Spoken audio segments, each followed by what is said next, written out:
Hi friends, welcome all. In this video, we are going to discuss a problem and the problem evaluates the line integral of a curve in three-dimensional space.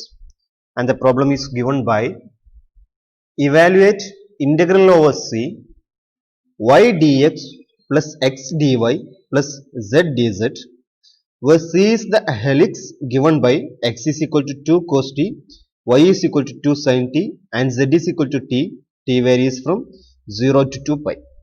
So ഒരു three dimensional സ്പേസിൽ ഒരു curve തന്നാൽ ആ കർവിനെ along ആയിട്ടുള്ള line integral എങ്ങനെ evaluate ചെയ്യാം എന്നുള്ളതാണ് നമ്മൾ ഈ ഒരു ക്വസ്റ്റ്യനിലൂടെ ഡിസ്കസ് ചെയ്യുന്നത്.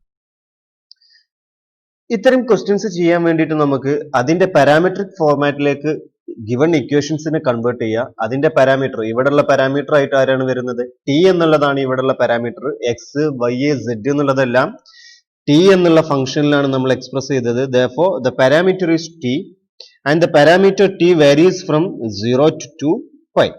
So in order to evaluate the integral along the curve, we will convert the integral into parametric form. നമ്മൾ ടോട്ടൽ ടേംസിനെ പാരാമെട്രിക് ഫോമിലേക്ക് എക്സ്പ്രസ് ചെയ്തിട്ട് ആ പാരാമീറ്റർ എവിടെ മുതൽ എവിടെ വരെ, ഇവിടെ പാരാമീറ്റർ ടി ആണ്. അപ്പൊ ടി എന്നുള്ള പാരാമീറ്ററിന്റെ വേരിയേഷൻ ഇന്റഗ്രലിന്റെ ലിമിറ്റ് ആരായിട്ട് മാറും?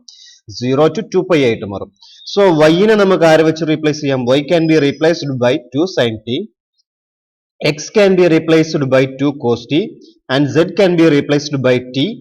dx can be replaced by the derivative of dx, that means the derivative of 2 cos t. 2 cos t നെ ഡെറിവേറ്റീവ് ചെയ്യാം. സിമിലർലി dy നെ നമുക്ക് ചെയ്യാം 2 sin t നെ ഡെറിവേറ്റീവ് ചെയ്യാം, dz നെ t ലും ഡെറിവേറ്റീവ് ചെയ്യാം. Okay, so we can find the answer. Our aim is to evaluate the integral over c y dx plus x dy plus z dz. So this will be equal to, നമ്മൾ T എന്നുള്ള പാരാമീറ്ററിലേക്കാണ് മാറ്റുന്നത്. T എന്നുള്ള പാരാമീറ്ററിന്റെ variation 0 to 2 pi വരും. അപ്പൊ y dx x dy z dz ഇവരൊക്കെ നമ്മൾ T എന്നുള്ള പാരാമീറ്ററിലേക്ക് മാറ്റാം. y നെ റീപ്ലേസ് ചെയ്യാം. y is given by 2 sin t, therefore y can be replaced by 2 sin t and dx, the derivative of x, that means the derivative of 2 cos t with respect to t. Cos t യുടെ derivative minus of sine t വരും. therefore this will be equal to minus 2 sin t dt. Since x is equal to 2 cos t, dx is equal to minus 2 sin t dt plus x can be replaced by 2 cos t into dy.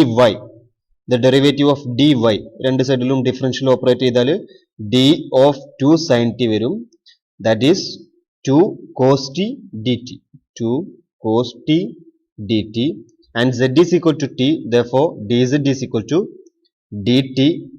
Z is replaced by t and dz is replaced by dt and this will be equal to integral 0 to 2 pi 2 into 2 4 വരും minus 4 sin t sin square t dt plus 2 into 2 is also 4 cos square t dt plus t dt, that is equal to 4 നെ നമുക്ക് common ആയിട്ട് outside എടുക്കാം. therefore this will be equal to 0 to 2 pi. ഈ രണ്ട് ടേമിൽ നിന്നും 4 common ആയിട്ട് പോന്നാൽ ബാക്കിയുള്ളത് cos square t നെ ഫസ്റ്റ് എഴുതാം. cos square t minus sin square t dt plus t dt എന്ന് വരും. അതിൽ dt എന്നുള്ള ടേമിനെ നമുക്ക് കോമൺ ആയിട്ട് ഡിഫറൻഷ്യൽ ഓപ്പറേറ്ററിന് കോമൺ ആയിട്ട് എടുക്കാം. therefore this will be equal to 0 to 2 pi for cos square t sin square t plus t into dt. And by using trigonometric identities, we have cos square t minus sin square t equal to cos 2t. Therefore, this can be replaced by cos 2t. Hence, this integral will be equal to 0 to 2 pi for cos 2t plus t dt. Now, we can evaluate the integral. This is equal to for cos 2t dt 4 into the integral of cos 2t, which is sin 2t by 2. ഫോറിനെ നമ്മൾ constant ആയിട്ട് പുറത്തു വെച്ചു. cos 2tയുടെ ഇന്റഗ്രലിൽ sin 2t divided by 2 വരും, plus ടിയുടെ integral t square by 2 and integral limit varying from 0 to 2 that is equal to 4നെയും 2നെയും cancel ചെയ്താൽ 2 വരും, 2 sin 2t plus T square by 2 and 0 to 2 ഇനി നമ്മൾ ലിമിറ്റ് കൊടുക്കുക. 2 കൊടുക്കുന്ന സമയത്ത് 2 into sin 4 വരും. sin 4 is 0, 0 plus t square by 2 which is 2 the whole square. 2 the whole square, tക്ക് നമ്മൾ 2 എടുത്തു, 2 the whole square വരും, divided by 2. ഇനി നമ്മൾ 0 എടുക്കുന്ന സമയത്ത് sin 0 is 0, 0 plus 0, 0 വരും, and the final answer is 2 square മുകളിലുണ്ട്, ഡിനോമിനേറ്ററിൽ ഒരു 2 ഉണ്ട്, 2ഉം 2 സ്ക്വയറിന് ഒരു 2ഉം ക്യാൻസൽ ചെയ്താൽ ബാക്കി 2 വരും, and 2 pi square.